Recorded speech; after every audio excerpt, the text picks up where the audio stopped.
Um incêndio matou 7 presos no alojamento da Colônia Penal Agrícola de Porto Velho, que abriga 120 detentos do regime semiaberto. O fogo começou por volta das 2h30 da tarde. Para escapar das chamas, os presos foram para um pátio.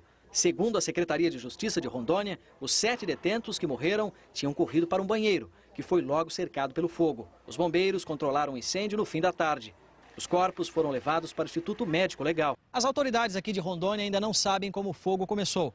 Os bombeiros suspeitam de curto-circuito ou que os próprios presos tenham provocado o incêndio.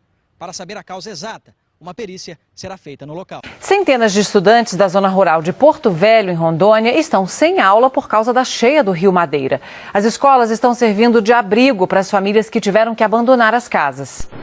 A cheia do Rio Madeira já é a maior dos últimos 50 anos. Além dos desabrigados na capital, a enchente também afeta a zona rural de Porto Velho. Para chegar em algumas comunidades, a única alternativa é essa estrada. Mas a água já tomou conta de alguns trechos, por isso a travessia precisa ser feita de barco. Mesmo sendo um dos melhores locais para a prática de paraquedismo no mundo, algumas vezes o tempo pode não ajudar muito. O frio é um dos maiores obstáculos.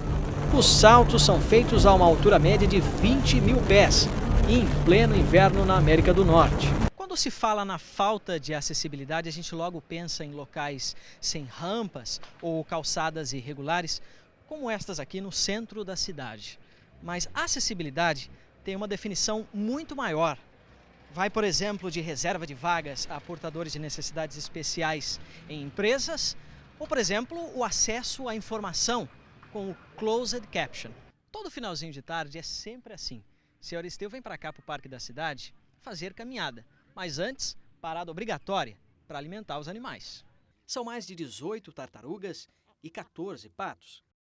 Alguma coisa está fora de ordem. Com a greve no serviço público de transporte, mais de 20 linhas deixaram de operar. No finalzinho da tarde, horário de grande movimento, as paradas não ficaram tão cheias. Mas a demora, essa sim, foi grande. Como diversas outras ruas visitadas pelo Fala Comunidade, o Tancredo Neves também tem problemas de infraestrutura.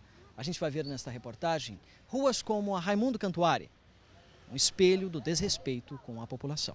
Essa fiscalização rigorosa é necessária para manter o status que Rondônia conseguiu no cenário nacional e internacional. Desde 99, o estado está livre da febre aftosa. Para se ter uma ideia, em todo o Brasil, só em março, foram devolvidos 2,19% dos cheques compensados. E a região norte liderou no percentual de devolução. A chuva que caiu durante toda a tarde deixou diversos pontos da cidade alagados, como na entrada deste residencial aqui no bairro Três Marias. Olha onde chegou o nível da água. A previsão para amanhã é de mais chuva no período da tarde e à noite. Quem precisa de ônibus aqui no bairro Militar reclama da demora. A gente vai fazer um teste agora. A gente vai esperar o ônibus Triângulo. E para isso a gente vai cronometrar o tempo. Já passam das 6 horas da tarde, está quase escurecendo. Vamos ver quanto tempo leva para o ônibus Triângulo chegar aqui no ponto. E logo escurece e alguns moradores chegam também na parada de ônibus.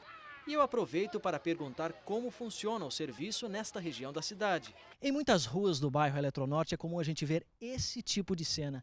Muito lixo acumulado na frente das casas. Segundo os moradores, o caminhão de coleta passa por aqui uma vez por semana ou a cada 15 dias. O projeto de lei foi aprovado no Congresso Nacional na semana passada. A regra valerá por 10 anos. Aqui no estado, a Universidade Federal de Rondônia não tem sistemas de cotas. Só o IFRO mantém um sistema parecido. Destina 70% das vagas a alunos em condições adversas. O simulador que deve ser implantado nas autoescolas é bem parecido com um videogame, como esse aqui. O aparelho tem marcha, embreagem, freio e acelerador. E uma coisa é certa, os adolescentes que estão aprendendo a dirigir vão adorar a ideia. A tarifa mais cara poderá ser cobrada durante as 24 horas do dia, não mais em horários específicos, como acontecia antes. O reajuste é garantido por lei e trata-se, na verdade, de um 13º para a categoria, um dinheiro a mais no final do ano. E não foi preciso muito dinheiro para enfeitar a rua. Os moradores improvisaram com materiais recicláveis. Essa árvore de Natal, por exemplo, foi feita com pedaços de garrafa PET. E durante esses 9 dias de festival, foram mais de 35 apresentações. Tudo de graça. E pelo jeito, o público gostou mesmo. O anfiteatro está assim, olha só, lotado. O nome é emblemático, simbólico. Eu estou na América, na Rua América, aqui no bairro Três Marias. E há anos os moradores reclamam desta verdadeira lagoa que nunca seca, mesmo no verão. É claro, a medida não vai resolver tudo, mas deve amenizar um problemão para centenas de motoristas que passam por aqui todos os dias. Segundo o prefeito em exercício, a obra do viaduto só deve ser entregue mesmo pela próxima administração, ano que vem. Mais de 400 operários trabalham nos últimos detalhes da obra. 85% do centro político administrativo de Rondônia já está pronto. O prédio deve ser inaugurado em dezembro deste ano. A dupla tem mais de 6 anos de estrada e uma das músicas está entre as 15 mais tocadas aqui nas rádios da capital. Nem sequer a limpeza para o início das obras foi feita. O lixo está por todo lado. A Escola Brasília virou símbolo do abandono. Atravessar a estrada de Santo Antônio, aqui no bairro Militar, não é uma tarefa muito fácil. Os motoristas abusam da velocidade. E não é só isso, é claro. Hoje é o último dia que a gente vai ver esse cenário aqui. Um cenário novinho está aqui do lado, mas eu não posso mostrar ainda. É surpresa.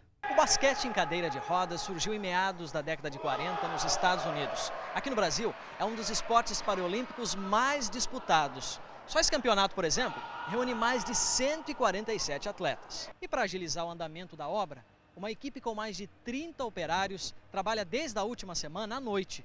O serviço vai até às 2 da manhã. A área também é uma espécie de ponto turístico. Dezenas de pessoas vêm para cá todos os dias para ver os saltos e relaxar um pouco com a família. É neste local que estão enterrados milhares de trabalhadores vindos de mais de 20 países. Do século passado, sobram apenas algumas lápides e cruzes, a maioria sem identificação. Não se sabe quem teria inventado a pizza, na verdade. Muitos falam que foram os italianos, mas registros mostram que os egípcios já faziam um prato parecido. Mas isso não importa. O que importa mesmo é que o prato caiu no gosto dos brasileiros. Com relação a 2011 e 2012, a queda foi de aproximadamente 14%. Mas, segundo a prefeitura, a diminuição no repasse não alterou de maneira negativa os cofres municipais. Apartamentos, casas para alugar até que tem, mas está tudo muito caro. A Nívia mora aqui e paga R$300 e quer mudar, né, Nívia? Mas está tendo dificuldade para achar um local. Muita dificuldade. Olá, Maríndia. Alciner Dutra Ferreira deu entrada aqui na UPA da Zona Leste por volta do meio-dia desta tarde com parada cardiorrespiratória. A equipe médica tentou reanimá-lo, mas ele não resistiu e morreu. O Instituto Médico Legal levou o corpo agora há pouco. Alciner era de Ariquemes e estava aqui em Porto Velho em treinamento para o Corpo de Bombeiros.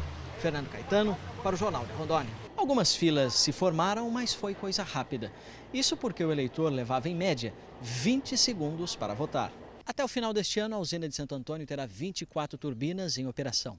Em novembro de 2015, quando deverá funcionar com toda a capacidade prevista, deverá gerar mais de 3.150 megawatts, o suficiente para o consumo de 40 milhões de pessoas. Um trabalho minucioso que acaba levando um certo tempo, deixando o atendimento mais lento e os passageiros revoltados. Escurece e a gente continua esperando para atravessar esse trecho. Há um desvio daqui a 6 quilômetros, mas a área também está alagada e carro baixo não passa. Ou seja, estamos isolados. Cada grupo é dividido por cores, é o que a gente vê nesse desenho aqui. Grupo vermelho, grupo verde. Aqui é a ordem de saída dos paraquedistas. Olha só, primeiro o grupo vermelho, em seguida o grupo verde e assim por diante. Tudo no paraquedismo deve funcionar com muita sincronia para que nada dê errado lá em cima. Um erro pode custar a vida de um paraquedista.